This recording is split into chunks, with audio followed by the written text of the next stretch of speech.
Having a hard time doing your historical research online? Hello, I'm Rhea Jane Hontilia, a second-year BSBA student. And today, we are going to talk about my understanding and learnings on my chosen topic in Chapter 5, which is the doing historical research online. But before anything else, let me tell you what is a historical research. So, a historical research is a systematic investigation of past events to understand the context and analyze the causes and effects and draw meaningful conclusions.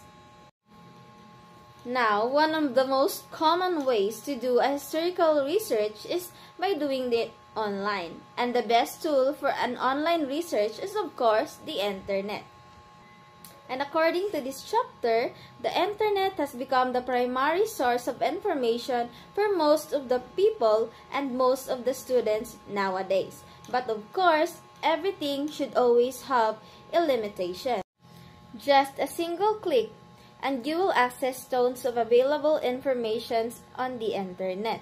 But be careful, not all the informations that we access are available for us to use in our research. Please remember, appropriating something such as ideas that are not yours can be called as plagiarism.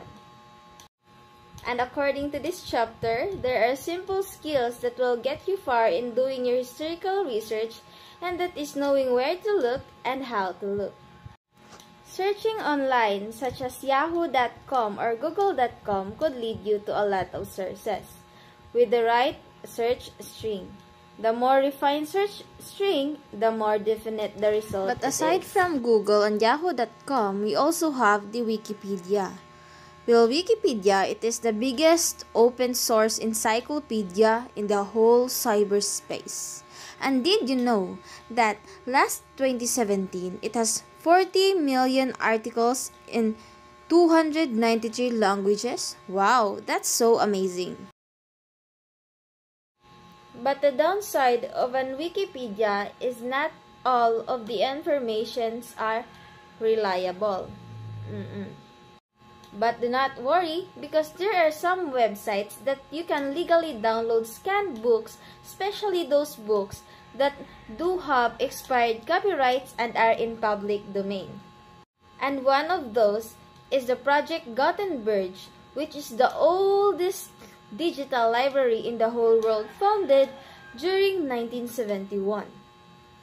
And did you know that it has over 50,000 items, and one of those items